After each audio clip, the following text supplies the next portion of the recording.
non-interference in the internal affairs of another state. But they reminded themselves also of another. The OAU, apart from the charter, has a resolution which I helped to move in Cairo in 1964. The borders of Africa are very artificial. Most African states are not natural entities. Like Tanganyika, they're a collection of tribes, and the borders don't make sense. Some of the borders are a straight line. Our former rulers took a straight line and argued where, say put it there, but move it back there, and they moved and moved. Those are the kind of borders we have.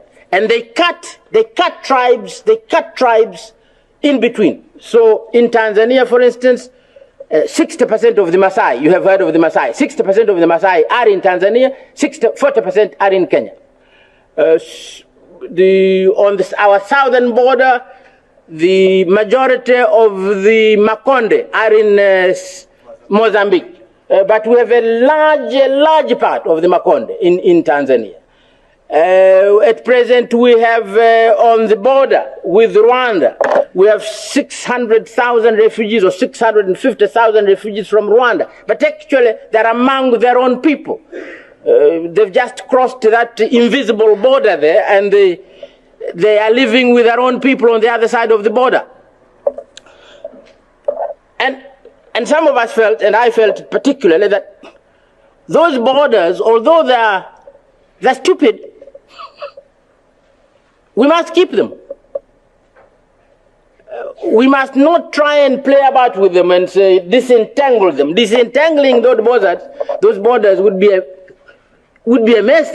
Africa could just go into flame if we tried. So I moved that resolution in Cairo, 1964. Please respect the borders which we inherit from colonialism. And that provision has been accepted ever since. It's questioned by very few.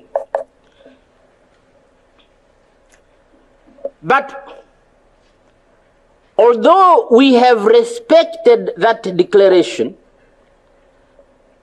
and we have also respected the charter, non-interference, we have actually ignored the fact that it's no use respecting the borders without respecting the people who are within those borders. We have paid scant respect to what happens to our own people within the countries in those borders. So sometimes we expel them, and recently in Zaire, now I'm going to talk to Zaire about Zaire. Zaire, I'm told, passed some law which said the so-called Banyamulenge are not Zaire citizens anymore. This was a change. That first, at independence, they were regarded as, citizens. And then later, a new law was passed which denationalized them.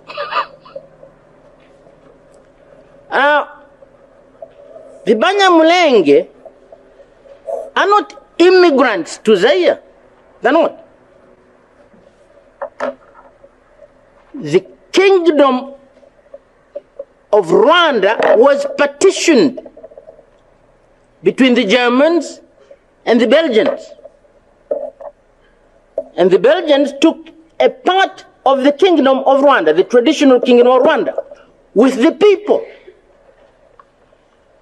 So when we say respect that border, which was agreed between the Germans and the Belgians, we must also be saying respect the people whom you received under that partition. You can't turn around and say, we no longer want you. You are no longer citizens of our country. what are you going to do? Are you going to return them alone, or you return them with the piece of land? You can't say go home. Home where? We couldn't in Tanzania get fed up with the Masai and say the Masai go home to Kenya. Kenya is not their home. These are Masai of Tanzania. And my friend Moi can't, for some reason or other, get fed up with the Masai of Kenya and say go back to Tanzania.